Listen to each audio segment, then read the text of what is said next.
I'm Robert, 30M, and I need to share what just happened with my family.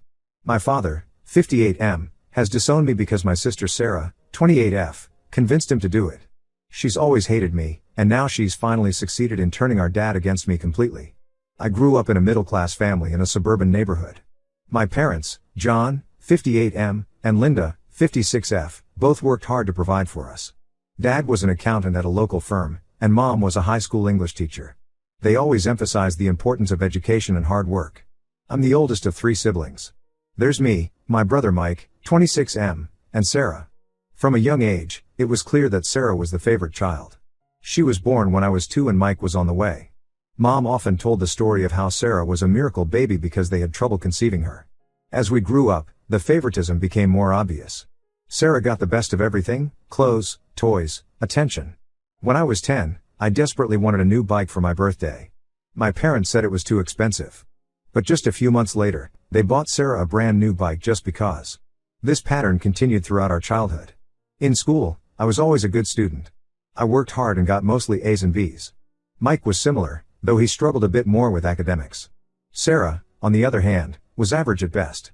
But our parents, especially Dad, always made excuses for her. If she got a C, it was because the teacher didn't explain it well enough. If she got in trouble for talking in class, it was because she's just so social and friendly. When I was 16, I got my first part-time job at a local grocery store. I wanted to save up for a car. Mike did the same when he turned 16. We both bought used cars with our own money. Sarah, however, was gifted a brand new car for her 16th birthday. Dad said it was because she needed something safe and reliable. Despite the clear favoritism, I tried not to let it bother me too much. I focused on my studies and my goals. I got into a good college and majored in computer science. After graduation, I landed a job at a tech startup. It was challenging work, but I loved it. During my college years, Sarah's behavior started to become more problematic. She partied a lot and her grades suffered.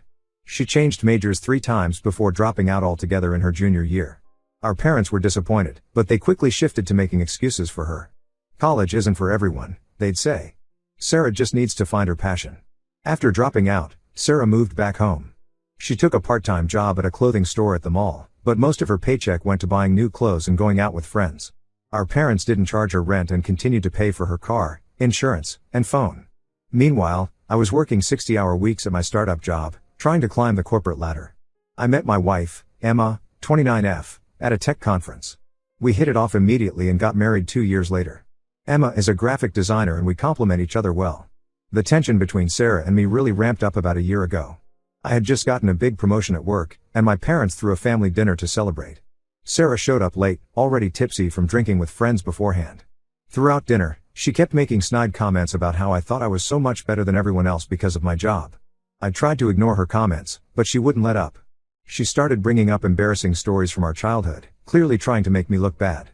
Finally, I snapped and told her that maybe if she actually applied herself instead of mooching off our parents, she could be successful too. She burst into tears and ran out of the room. Dad was furious with me for upsetting her. He said I should apologize, but I refused. I was tired of always having to coddle Sarah's feelings while she treated me like crap. Mom tried to play peacemaker, but it was clear she was siding with Sarah too. After that dinner, things got even worse.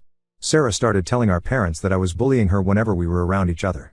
She'd twist my words and actions to make me look bad. If I didn't respond to her text messages right away, she'd tell our parents I was ignoring her. If I disagreed with her opinion on something, she'd say I was belittling her. I could tell my dad was starting to believe her lies. He'd call me up to lecture me about being nicer to my sister. When I tried to explain my side, he'd accuse me of making excuses. Mom would just sigh and say she wished we could all get along. The final straw came last week. Sarah told our dad that she'd overheard me telling Mike that I thought our parents were idiots for continuing to support Sarah financially. This was a complete lie. I never said anything like that. Mike and I had talked about our frustration with the situation, but we'd never insulted our parents. But Sarah must have been pretty convincing, because my dad called me up in a rage. He yelled at me for a good 20 minutes, saying he was sick of me looking down on the family and treating Sarah badly.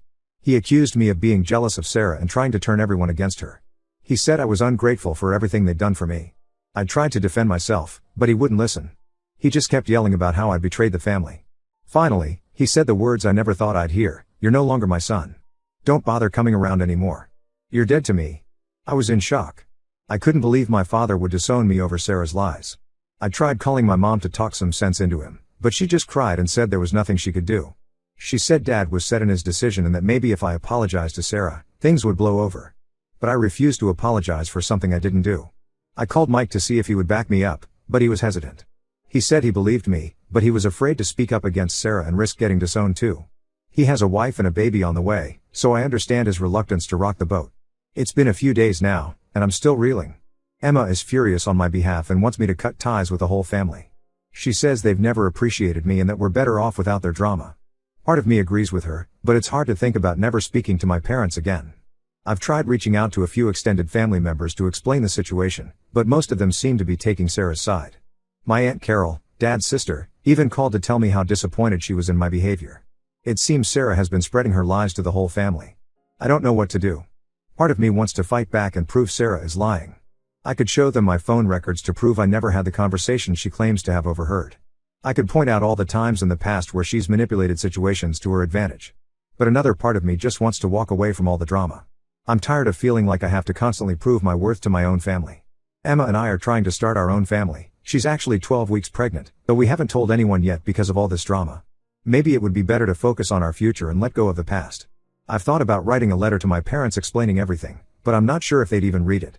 I've considered confronting Sarah directly, but I'm afraid she'd just twist my words and use them against me again. The whole situation is affecting my work and my relationship with Emma.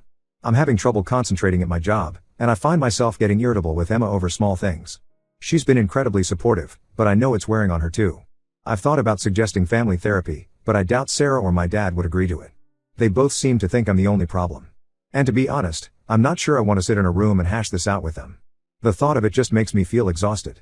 Has anyone else dealt with toxic family dynamics like this? How did you handle it? Did you try to clear your name or did you just walk away?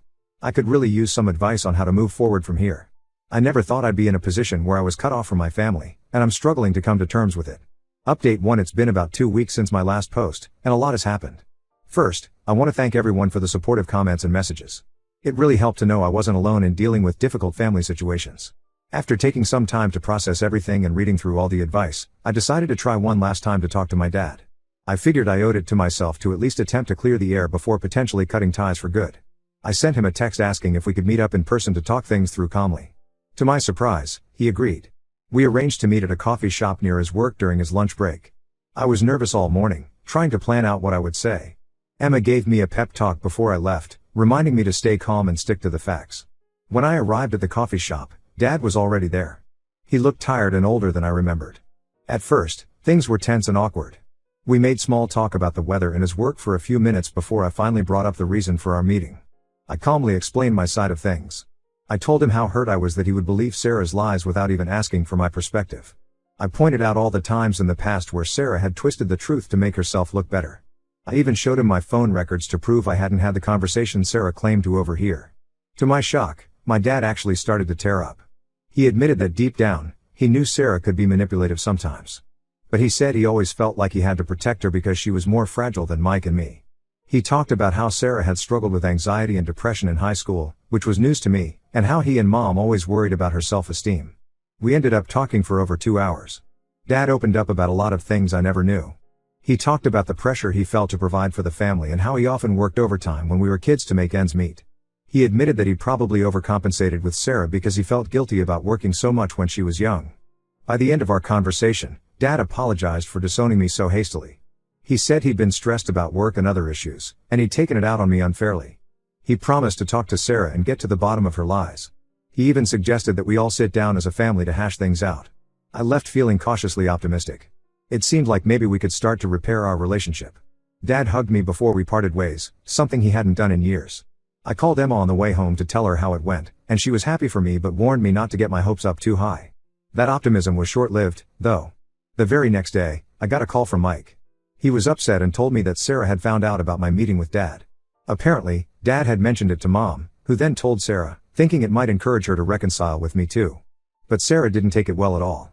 According to Mike, she had a complete meltdown at the house. She screamed at our parents for hours, accusing them of always loving me more, even though she was the one who needed them. She brought up every perceived slight from our childhood, twisting events to make herself the victim in every situation. Mike said Sarah threatened to move out and never speak to them again if they didn't cut me off completely. She said I was manipulating them and trying to turn them against her. She even threatened to hurt herself if they kept in contact with me. Our parents, of course, caved to her demands. My mom called me in tears, saying they had no choice but to side with Sarah. She said Sarah was in a fragile state and they were afraid of what she might do if they didn't support her. She begged me to understand and to give Sarah space. I was beyond frustrated. Just when I thought we were making progress, Sarah managed to manipulate the situation again. I told my mom I was done trying. If they wanted to enable Sarah's behavior, that was their choice. But I wouldn't stick around to be her punching bag anymore. The next few days were chaotic. Sarah started posting on social media about how I was an abusive brother who was trying to turn the family against her. She shared childhood photos with long captions about how I'd always bullied her and made her feel worthless.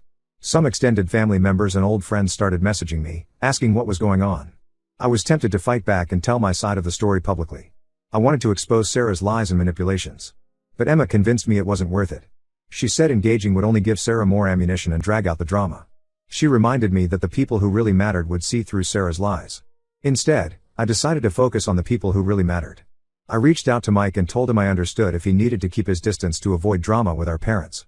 But I made it clear that I'd always be there for him if he needed me. He was grateful and promised to keep me updated on what was happening with the family. I also called my grandmother, my dad's mom, to explain the situation. She's always been a voice of reason in the family. To my relief, she believed me about Sarah's lies. She shared some stories about how Sarah had caused drama in the family before, even when she was young. She promised to talk to my dad and try to make him see reason. For now, I'm taking a step back from the whole situation. I've blocked Sarah on all social media and told my parents I need space. It hurts to be estranged from them, but I realize I can't keep subjecting myself to this toxic dynamic. Emma and I are focusing on preparing for our baby's arrival. We've started setting up the nursery and looking into childbirth classes. We've decided that unless things change dramatically with my family, we won't be involving them in our child's life. It's a hard decision, but we feel it's necessary for our own peace of mind and for the well-being of our child. I've also started seeing a therapist to work through my feelings about all of this.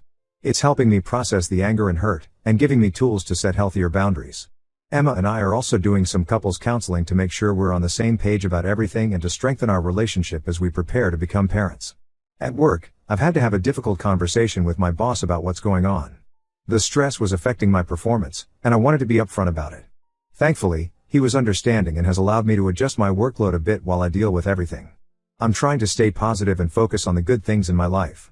Emma and I have been spending more time with her family, who have been incredibly supportive through all of this.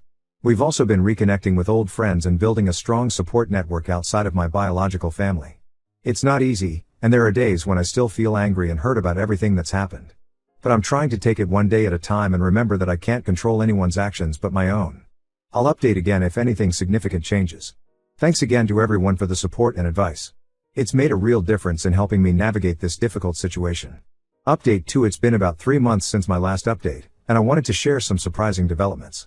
First, some good news. Emma and I welcomed our baby boy, Jack, into the world last month. He's healthy and perfect, and being a dad is the most amazing experience of my life. The first few weeks have been a whirlwind of sleepless nights and diaper changes, but we're slowly finding our rhythm. Now, on to the family drama. About a month ago, I got an unexpected call from my brother Mike. He was upset and said he needed to talk to me urgently. We met up at a park near his house, and he dropped a bombshell on me. Apparently, Mike had been doing some digging into Sarah's past behavior. He'd always had suspicions that she was hiding something, but he could never prove it. Well, he finally found some concrete evidence of her lies and manipulations. Mike discovered that Sarah had been stealing money from our parents for years. She'd been taking blank checks from our dad's checkbook and forging his signature to withdraw cash. She'd also opened several credit cards in our mom's name and maxed them out. But it gets worse. Mike found out that Sarah had been using the money to fund a secret drug habit. He showed me text messages he'd found on her old phone, which she'd left at our parents' house, arranging drug deals and talking about how much she owed her dealer. I was shocked. I knew Sarah was irresponsible with money, but I never thought she'd stoop to outright theft and drug use. Mike showed me copies of bank statements and credit card bills as proof. The amount she'd stolen over the years was staggering, easily over $100,000. Mike was torn about what to do with this information. On one hand, he wanted to expose Sarah's crimes and finally prove to our parents that she'd been lying and manipulating them. On the other hand, he was worried about how they would react and if it would tear the family apart even more. We spent hours discussing what to do. We both felt our parents deserved to know the truth, but we were concerned about how it would affect them emotionally and financially. We also worried about Sarah's reaction and if she might do something drastic if confronted. After a lot of back and forth, we decided that our parents needed to know. We agreed to confront Sarah together and give her a chance to come clean before we told our parents ourselves. We invited Sarah to meet us at a restaurant, saying we wanted to try to work things out as siblings. When she showed up, she seemed nervous but put on a fake smile. We sat down and ordered drinks, making small talk for a few minutes. Then, Mike pulled out the folder of evidence and laid it on the table. Sarah's face went pale. We calmly explained what we'd discovered and asked her to explain herself. To our surprise, Sarah broke down immediately. She admitted to everything, the stealing, the drug use, all of it. She said it had started small, just taking a little money here and there to buy weed. But it escalated quickly as she got into harder drugs. She swore she'd meant to pay it all back before anyone found out. She said she'd been trying to get clean but kept relapsing. She begged us not to tell our parents, saying it would destroy them.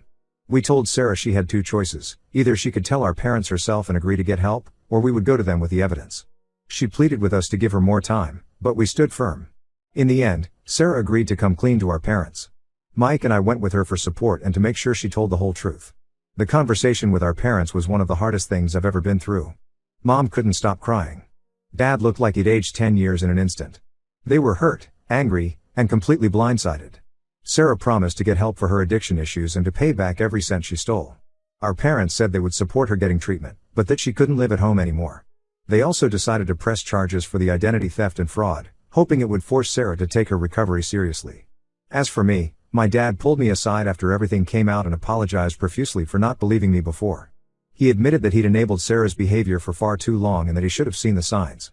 He asked if we could try to rebuild our relationship, and I agreed to give it a shot. It's been a difficult few weeks as everyone processes this revelation. Sarah is in a 90-day inpatient rehab program now. My parents are in therapy to deal with their emotions and learn how to set better boundaries. They're also working with a financial advisor to figure out how to recover from the financial damage Sarah caused. Mike and I are doing our best to support our parents while also maintaining some distance for our own mental health. It's a delicate balance, but we're managing. We've been taking turns checking in on them and helping with practical things like grocery shopping and yard work. I'm still processing my own feelings about everything. Part of me is relieved that the truth finally came out and that I've been vindicated. But another part is sad that it took something so extreme for my family to see Sarah's true colors. I'm angry about all the years of manipulation and the stress it caused me and Emma. Speaking of Emma, she's been incredibly supportive through all of this. She's encouraged me to take things slow with my family and not rush into forgiveness just because the truth came out.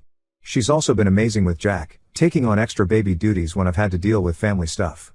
For now, I'm focusing on my wife and son. My parents have expressed interest in meeting their grandson, but I'm taking things slowly. We've agreed to a short visit next month, with clear boundaries in place. Trust takes time to rebuild, and my priority is protecting my own little family. I'll update again if there are any major developments. Thanks again to everyone who's followed along with this crazy situation. Update 3: It's been about 6 months since this whole saga began, and I wanted to give one final update on where things stand now. Sarah completed her 90-day rehab program and is now living in a halfway house. She's attending regular therapy and Narcotics Anonymous meetings. From what Mike tells me, she seems to be taking her recovery seriously. She's got a part-time job at a local diner and is slowly starting to pay back some of the money she stole. I haven't had any direct contact with Sarah yet. She sent a few messages through Mike apologizing and asking to meet, but I'm not ready for that. Maybe someday, but for now, I need to focus on my own healing and my family. My parents are still dealing with the financial fallout of Sarah's actions. They've had to refinance their house and dip into their retirement savings to cover the debts. It's been hard on them, but they're working through it. They've also had to explain the situation to some extended family members, which has been humiliating for them. As for my relationship with them, things are slowly improving. We've had several long, honest conversations about the past and how we can build a healthier family dynamic going forward. They've apologized multiple times for how they treated me and for enabling Sarah's behavior for so long. They've met Jack a few times now. The first visit was awkward, but seeing them with him has helped ease some of the tension between us. They're trying hard to be better grandparents than they were parents. Mom has been knitting baby clothes and Dad even built a rocking chair for the nursery. Mike and I have grown closer through all of this. We talk almost daily now and have become each other's main support system within the family. It's nice to finally have the kind of brotherly relationship I always wanted. He and his wife are expecting their second child now, and we're looking forward to our kids growing up together. Emma has been my rock through all of this. She's encouraged me to set boundaries with my family while also giving them a chance to make amends. I don't know how I would have gotten through this without her. We're settling into parenthood and despite the lack of sleep, we're happier than ever. Work has been going well. I got another promotion last month, partly because of how I handled myself professionally during all the personal stress. We're looking at buying a house now, something that seemed impossible when all this started. Looking back, I never could have predicted how things would unfold when I made that first post 6 months ago. It's been a roller coaster of emotions, but I feel like I've come out stronger on the other side. I've learned a lot about standing up for myself, the importance of honesty, and how to break toxic family patterns. While I wish things hadn't gotten so extreme, I'm grateful for the growth and clarity this experience has brought me. To anyone else dealing with difficult family dynamics, my advice would be to trust your gut, set firm boundaries, and surround yourself with people who truly support you. It's not easy, but it's worth it for your own peace of mind. Thank you all again for the support and advice throughout this journey. I won't be updating again unless something major changes, but know that your kind words and insights have made a real difference in my life.